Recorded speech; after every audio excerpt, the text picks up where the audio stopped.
shield formation this year? We're going to have a bunch of different things. Shield will be one of the things that we do. I think we're going to be kind of hybrid, a little bit of everything. What led to that decision? To basically change it up. Switch it up, yeah. I think when you look at what teams are doing nationally, there's probably like, out of 120 teams, probably like 75 or so, maybe 65 to 75 that are some variation of hybrid, meaning they're not really pro style, they're not really shield, and they kind of go back and forth, a little harder to identify. And those are the teams that generally had the most success, so probably go that route. We saw a lot of Wheatley on working with Butt in that first group when we were in Florida. How has that evolved? I mean, is he still, among the fighting for that other spot?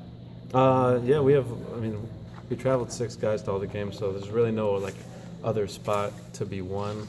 There's certain jobs to be won, maybe, in terms of, hey, you're going to do this role in this play. But I wouldn't think of it like that in terms of, hey, this guy's fighting for that third tight end spot. I mean, we want to put guys in positions to do things that they're good at anyway. So, but he is doing well, and he's one of that group of guys that kind of rotates with the ones. There's really 4 or 5 of them, though. With a guy like Jake, as good as he is and experience, how much of a comfort is he for whoever emerges at quarterback to know that Jake's probably going to be open and will probably catch the ball? I would imagine it's pretty nice. I don't know for sure, but I would imagine that's a pretty great thing to have him and Amara, and then eventually JU out there. It's going to make you feel really good throwing the ball. Could Kenny punt and kick field goals if needed?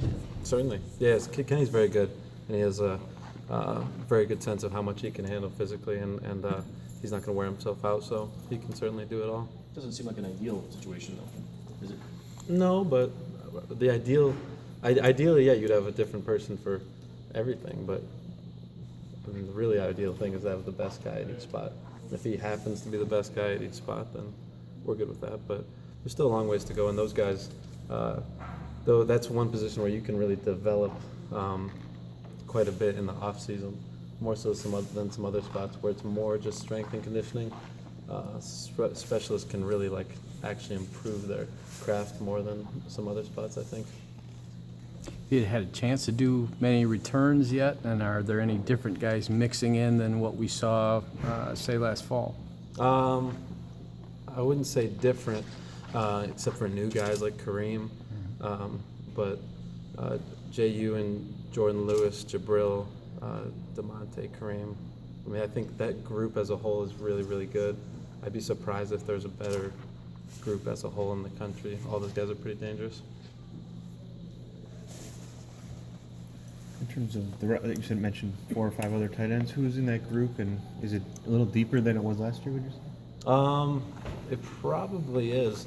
I mean, at one point or another this spring, we've had Jake, Ian, TJ, and Sean McCune and Gentry with the ones. So, obviously doing different things. I'd like to try to put everyone in a position to succeed. TJ can do things different than Gentry.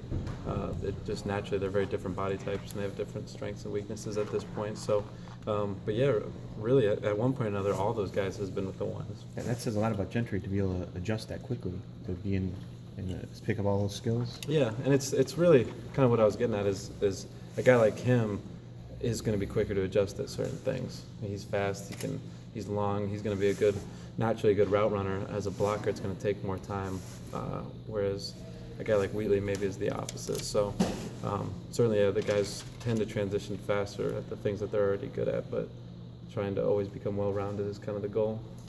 How quickly is Gentry transitioning, you think, in this position? When will he be able to play? Is that what you want to know? Is he picking it Yeah, he's doing a good as job. fast as you thought, or Yeah, he's a is smart he a year guy. away, you think, being a major? I think all those guys are going to play this year. I think in certain roles, I think all of them will play this year. So he's taken to it well. He's a smart guy. His background as a quarterback helps because he sees the game from a big picture. And he's really studying hard, and so he's taken to it really well. I would say exactly how I expected, because he's just, that's kind of his nature. How much weight has he gained? Is he Gentry? up to where you guys want him, or? I don't know where he's at right now. No, he's not up to where I want him yet, though. He's going to get way, way stronger.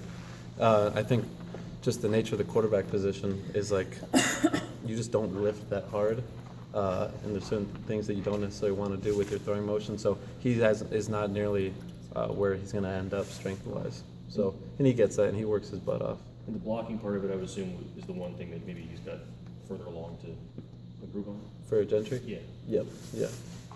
Why was Zach moved to tight end? Because he's got what we call a dominant trait. He's super fast and super tall, and he has very good hands. So he has something naturally that gives him a chance to beat anybody as a route runner. And that's something like, just recruiting-wise, you want to bring people in who have a dominant trait, whether it's just being a vicious blocker or being a really savvy route runner who has great body control. I mean, just something that you're really, really good at, and then you get good enough at the other stuff that you're well-rounded and not necessarily a one-dimensional guy. So he had that, and I was really hoping that he would move over. So I've been really excited to work with him. It's been fun.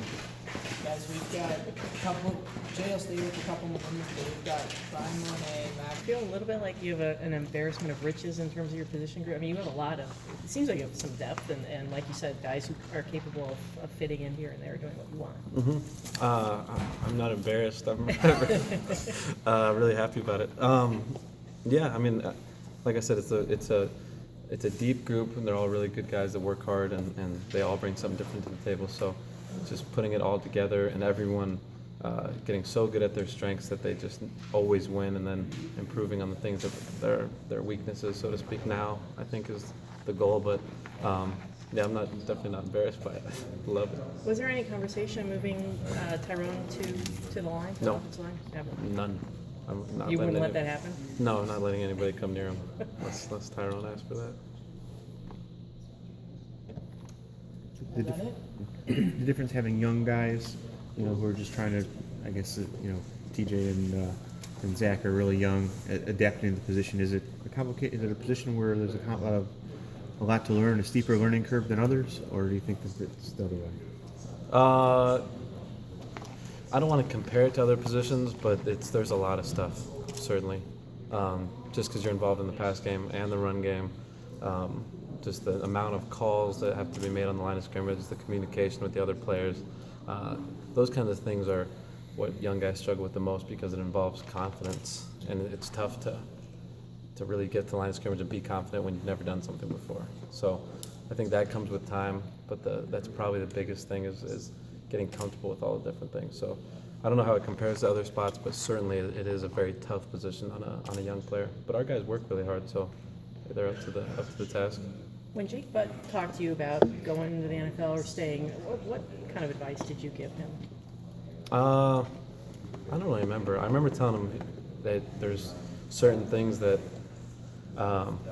him and I have always been on the same page with, that he had to improve on, and we had, from the get-go, had I think a really good plan to address those. So that was something that really it wasn't any new information. Whenever we talked about that, it was just kind of me listening to him, really, and then he kind of knew how I felt already about where he was at as a player and where he could go, and I just told him if he comes back, the plan will continue as it was already laid out to make him the best tight end in America. I think he is now. I think he can really separate and solidify that this year with just making a few tweaks and improving some other things. I was going to ask you, what separates him from being the best in the country? I mean, you think he is, but what do you think? There are some little things he has to tweak, you said. So. Yeah, I mean, just consistency, because he's very capable as a blocker. He's been a violent guy. He's had good hands as a blocker. He's played low enough. It's not 100%, so it's just taking it and making it an all-the-time thing. That's probably the biggest thing. And as a receiver, he's just so natural and just has a knack for doing everything right. But different things in the run game, and then just blocking in general, and he knows that. So it's not like he was bad. It's not like he's a great receiver who can't block. It's just the standard here is so high at that position. We want him to be the very best. I mean, we want to win 100% of our blocks. So that's probably the main thing. Joe Carriage